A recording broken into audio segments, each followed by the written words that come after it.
Hey, George. Hello. So it looks like these meetings auto-record now, so we're already recording, so we can just say this is the Web Dev SIG for November 2024. Hi, Lucas. Long time no see. Yeah, hi everyone. So I guess we can start. I have a question for Lucas. You said you had a conflict with this meeting, so do you want to try and find a different date for these meetings? That conflict is gone now. So we've Okay, changed to different meetings. So so I we're can good. I think attend these at this time. Happy to move it if it suits other people, but I can be here now. Awesome. Okay, then that answers that question. So we'll keep them the same. Hi Charlie. Hi Kristi. I didn't say hi to Kristi. Hello.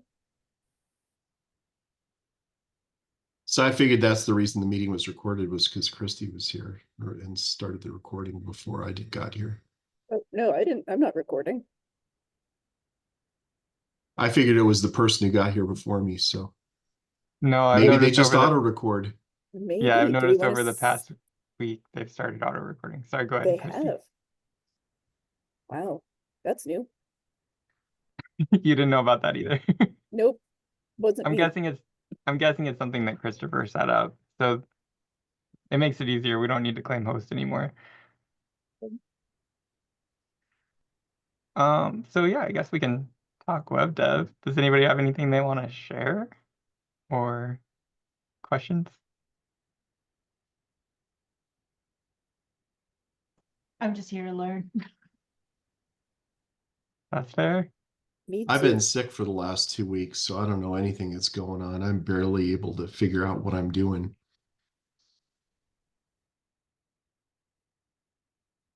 Okay, well, I have some stuff I've been playing with, so I can share that. And then if there's other stuff you guys think of, we can go from there. Let me get my screen situated. So one thing I've been working on is adding like a default branch search to the kids OPAC. Although I haven't been able to update my kids OPAC plugin in a while, it won't let me save anything. Like the buttons I used to work around it, but now it's not working anymore. So I've been For the doing it on my test plugin, server. Yeah. So I can talk about. there's. Oh, no, no, no. Oh, I'm sorry to interrupt. I was just gonna. I got excited because I heard about a bug that I could post. sure. Go ahead. Oh, you can keep going. It'll take me a second to. Okay. So what I want to do on my kids OPAC is add a little drop down that defaults the search location. So like whenever you do a search, it we'll just go to that specific branch because we're using these as branch kiosks. So like the kids walk up to it, they click a button, and then it doesn't make sense for them to get our whole collection since we've got like 50 some libraries. We just want the collection they're standing next to. So I've got it sort of worked out on my test server because again I couldn't get things saving on my kids OPAC at the moment. So I've made this drop down. It's sort of the same concept. It should work on the kids OPAC. So when you pick an option from the drop down, it stores the home branch a little bigger. It stores whatever you pick here. So I've got a little local storage cookie thing called kids default branch, and since I picked Chinoot, it's Chinoot. It's still a little funky. I haven't worked it all out because like it doesn't pick it up until the next time I search. But if I search, it's still at Edna, but the next time I search, it saw that I had picked Coffeyville and it defaulted the branch to Coffeyville in the search string. So I'm still poking at that a little bit, but that so like it'll do that automatically. No, it won't do that automatically if you're logged in. But the idea was to make it neutral. So when you're not logged in, you can still pick a default branch for the OPAC to search. So Sounds like you that's can't where I'm do at with that. anything though until the save and buttons work, which sounds like a me Yeah. problem. I will make a note. I'm sorry about that. I will try to fix that. Yeah, you've got an issue on the thing. So Yeah, I know it's an issue. I just haven't gotten to it. that's fine. Yeah, so it's this bug, this save and continue doesn't work. But before, like I could go in here, so if I go into the plugin, before I could do like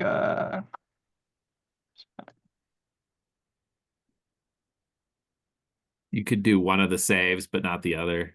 yeah, if I like hold control and click both of these, like it would save. But now it's not letting me do anything. Like it would let me work around it because I do have way too much chunk in here. And that I may have to look at like the size I have set up for those fields. But I'll make a note and look at that. Cool. What else have I been working on?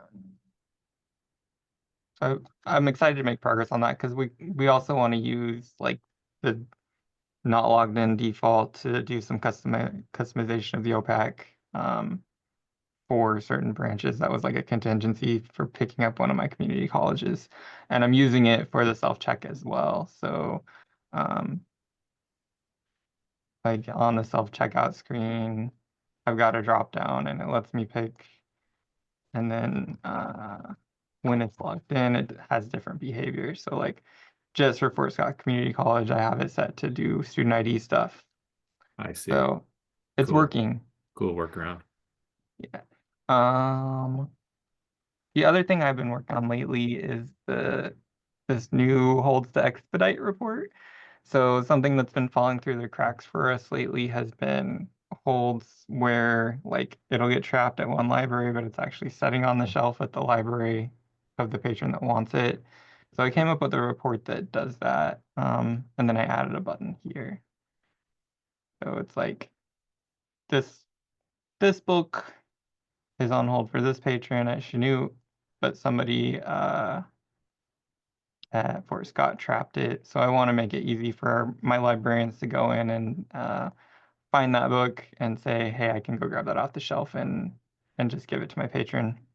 So I wrote out a little workflow for them. They can revert the transit status and then check in their book to get the book to the patron faster. And then So I don't think I'm completely following the circumstances there. Okay, so on this book specifically, this patron is a Chanute patron. They want to pick up their hold in Chanute. The Chanute copy is available, but Fort Scott trapped the hold.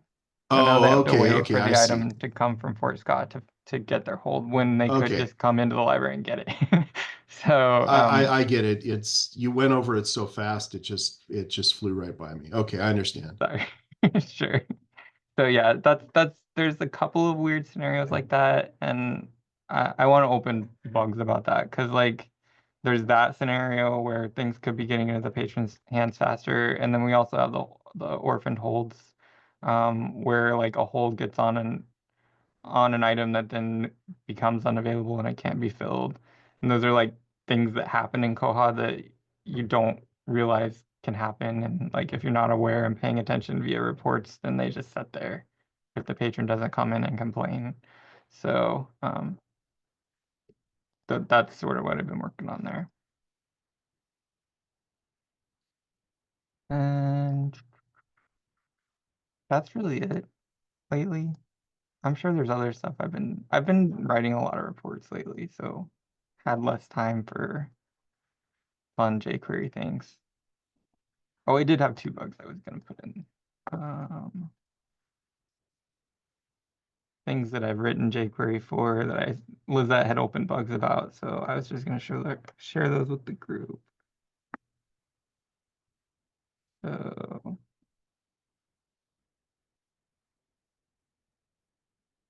I'm not prepared. So this one is about defaulting the logged in library for the holds queue link.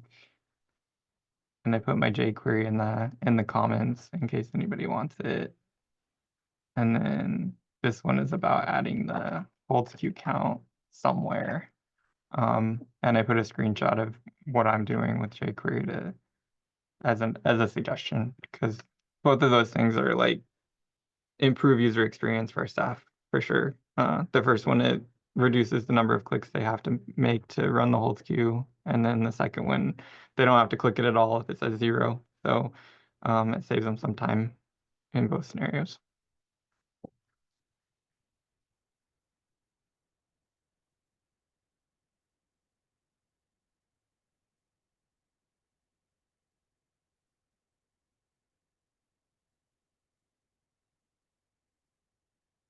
Ugh, that's all I got. What else do you guys want to talk about this month?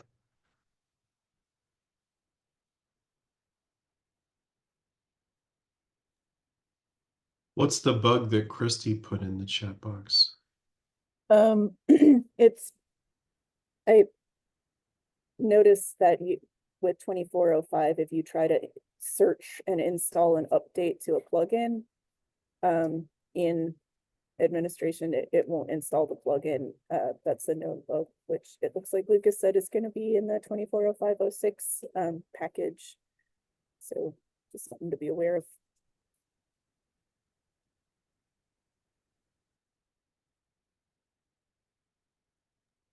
Cool. I'm glad I didn't try to update my kids' OPAC plugin then. It's a couple versions behind, I noticed, but I figured that the thing that's broken for me isn't fixed yet, so I'll just wait till I absolutely have to, because I know that I'm gonna have to make some changes when I do that.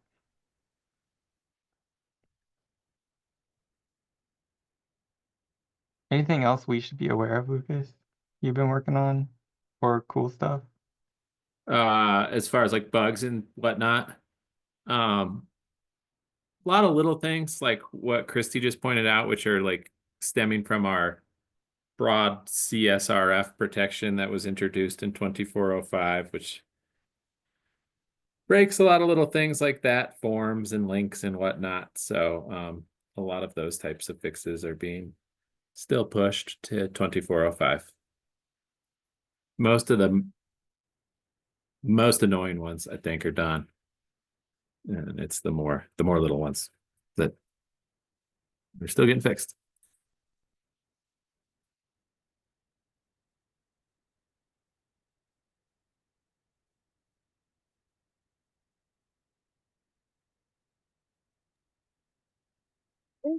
This is something for me to try and test, but I've been noticing watching on a lot of these meetings that people have customized the colors on Koha.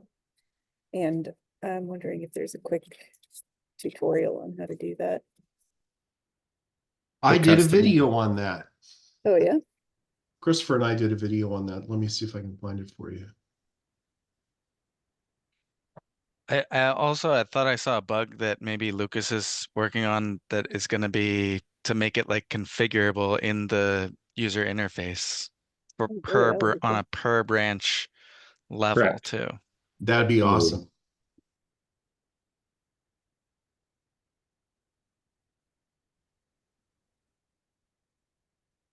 Oh, that would be cool. And that bug currently, I think, is just the header that's standard green in Koha. You can configure per branch. If that gets in, I'd like to keep going with more things, not just the header, but I'd like to see this one go first.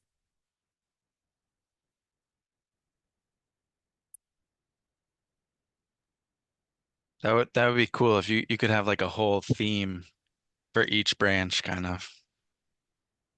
That would be sort of like the end goal. Wow, is- I didn't go as far as each branch. That would be that'd be nuts for 54 branches.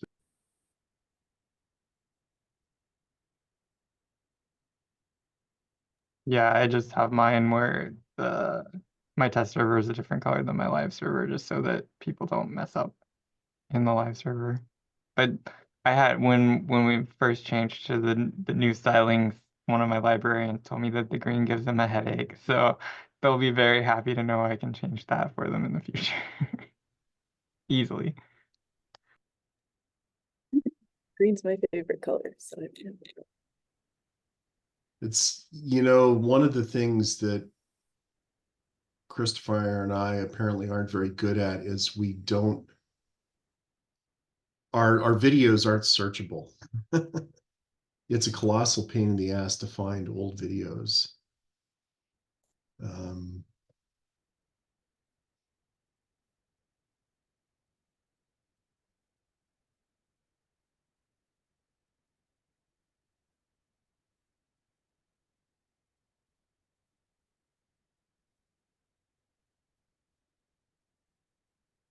No, I think that's it.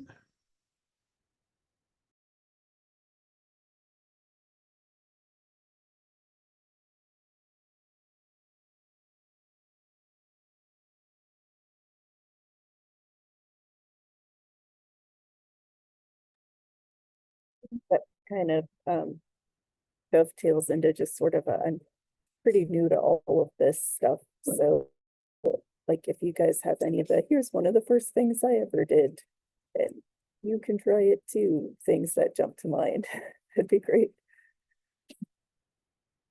The first thing I learned how to do was rename the labels in the patron entry form to Okay. change. I was at the very first training for Koha that we did, and somebody in the room said, you know, we're going through, this is where you put the first name and the middle initial or middle name and then the surname. And somebody in the room said, what's a surname? And so I, you know, thinking back on all of my customer service training, if one person asks a question, that's usually means that there are 20 other people that have the exact same question that just don't have the courage to raise their hand and say, I don't know what a surname is. So that was the first thing I learned how to do, was to change the word surname to last name. And then it's all been downhill from there. You learn how to change a label, and the next thing you know, your Koha's, instead of green, it's all blue. I think our first piece of code was from Liz at NEKLS, and it was how to hide columns on the holds queue, which we don't need anymore because that's built-in functionality for Koha. Yeah.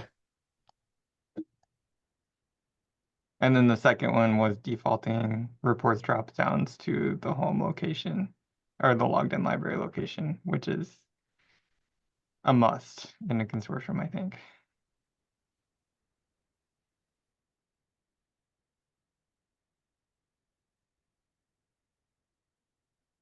Here it is. I thought there might be some more information on how to do that, and I did. I put it on my website. So there's a link there to all the stuff that, there's probably a link in that video, but there's a link to all of the code that goes along with changing the interface. This is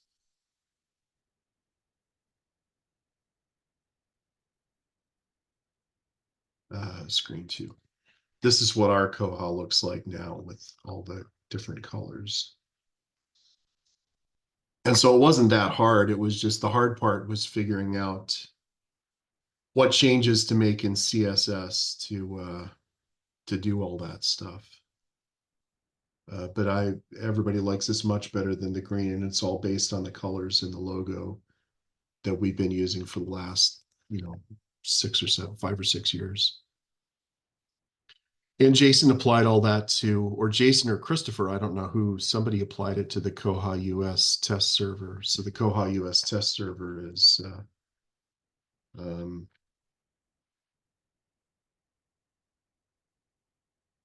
has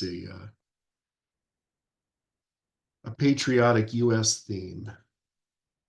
It's all red, white, and blue.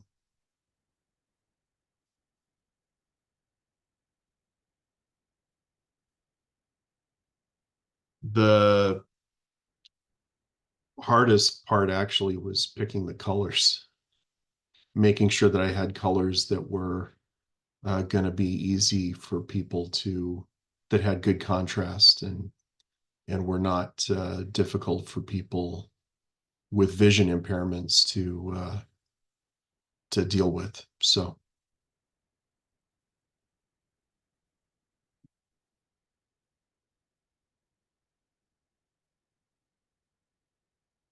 Kristi, as far as getting started with jQuery, George has done several good presentations on that too. The very basics and the very, very basics and whatnot.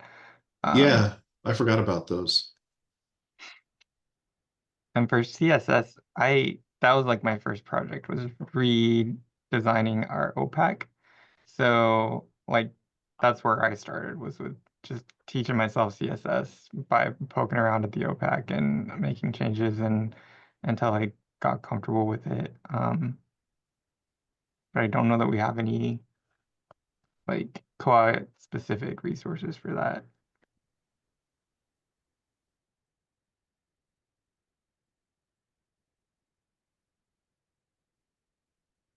I guess I did do, there's a very basic jQuery. It's going to give you a warning that says that the site isn't secure, but there's no forms on there, so it doesn't really matter. It's all just flat HTML. You probably don't need the S in the HTTPS.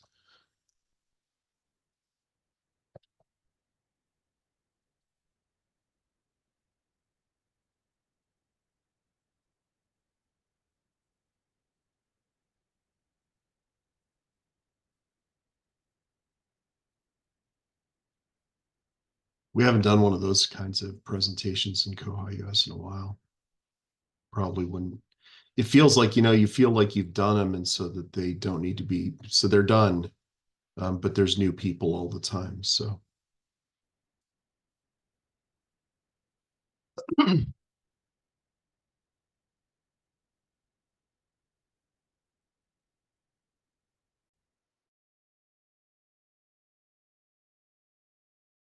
But also this group is a resource. So if there's something you want to try or ask about, we can help. We can help break your koha, and then Lucas can fix it because we broke it.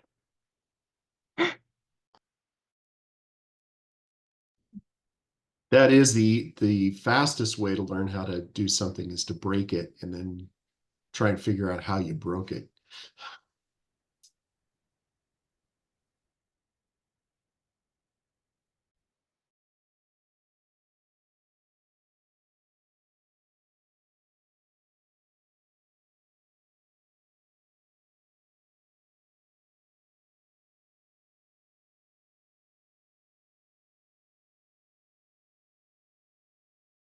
I was trying to rack my brain on other stuff I've done recently, but I'm not seeing anything jump out skimming through my JavaScript.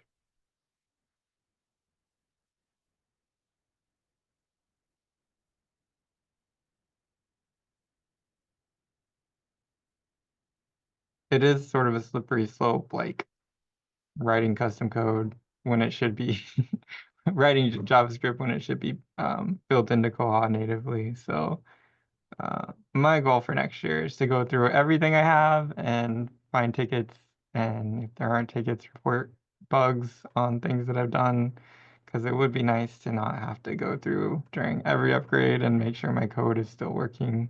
And I feel like some of my stuff at least could benefit the software in general. So And that's something that has changed over time, is there's a lot of stuff in Koha now that wasn't there that I wrote code for. There's a lot of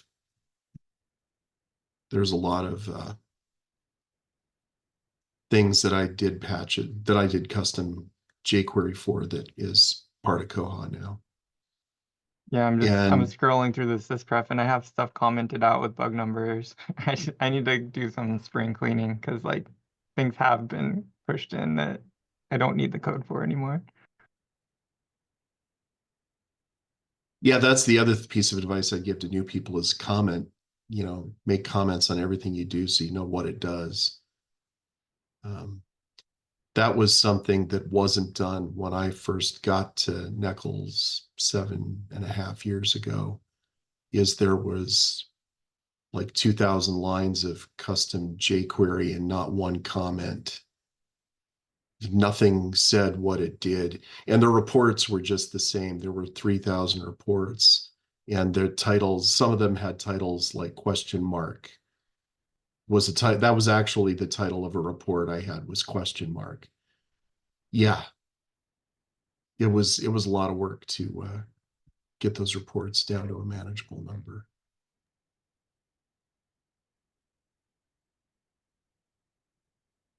That was also how I learned to back up reports, because I would see a report that hadn't been used in 2 years and I would think, oh, it's safe to delete that. And then an hour after I delete it, somebody would phone and say, where's that super special report that I only need to run once every time there's 5 Sundays in June in a month with 2 full moons that Liz wrote for me? You know, they'd be these really specific, weird reports that seemed to have no sensible purpose. And then as soon as I would delete it, somebody would write in and say, my report's gone. I only need to run it once every 28 months, but I need it now.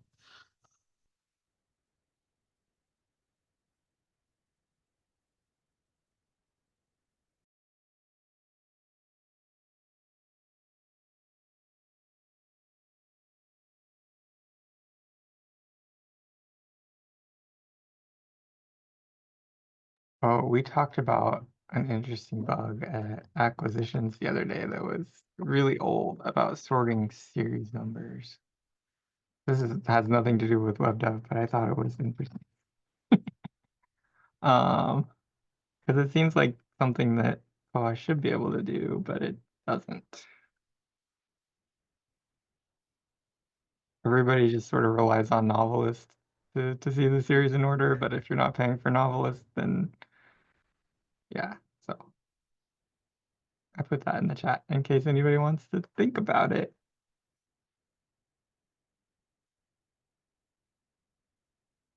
I'm not sure how you could pull that off without something in the search engine, I guess.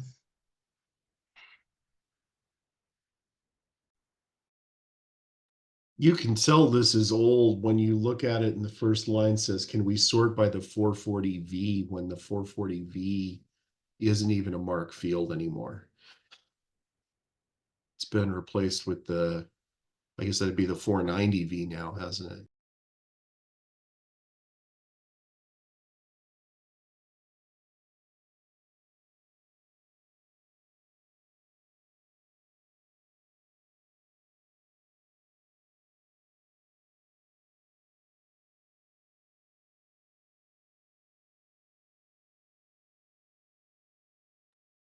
Wow, and there's even a comment from a year and a half ago where I actually said the 440V isn't even a field anymore.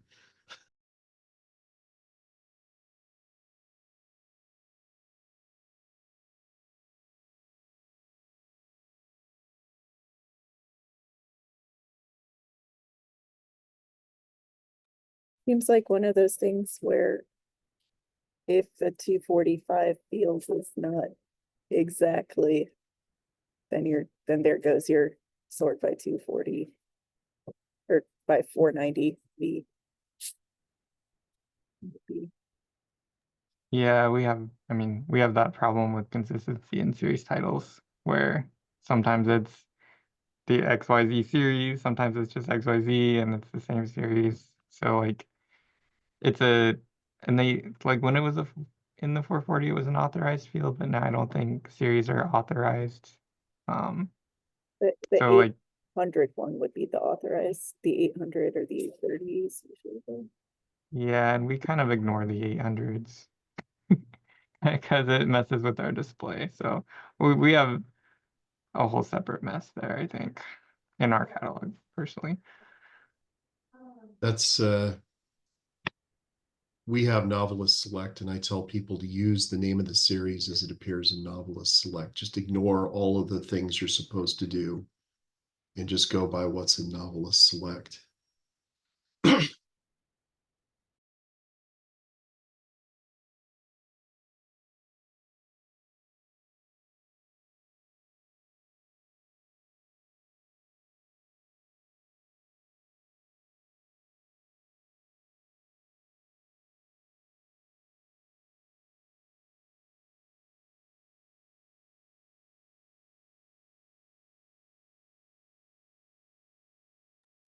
All right. What else do we want to talk about today? Nothing. We made it half an hour. I think that's long enough for OF Dev Sig. If nobody else has anything else you want to bring up. Do we want to meet next month? I don't know what day it's on. Let's look. It'd be Looks the like we're scheduled. 19th. Yeah, December 19th. Everybody cool with that? Yeah. Okay. We'll plan on meeting again in December. Bring Bring your burning eggnog questions. Yeah, yeah. or Bring your peppermint eggnog and schnapps. sure. Whatever makes you happy in the month of December, bring it. Is that the Bring last it day with of us. fall, or is it the 21st is first day of winter? The 21st is traditionally the first day of winter. Okay, so we have 2 more days. It's not even a special day for that. Incoming message. No. We'll just make it a special day because it's a web dev sig day. That's Yeah, all. anytime we We have can one of these celebrate meetings, that. it's a special day. Yeah, we can celebrate that with peppermint schnapps and tears. Sounds great. All right. Well, okay. Everybody have a good Thanksgiving and whatnot, and we'll see you next month. See y'all you. later.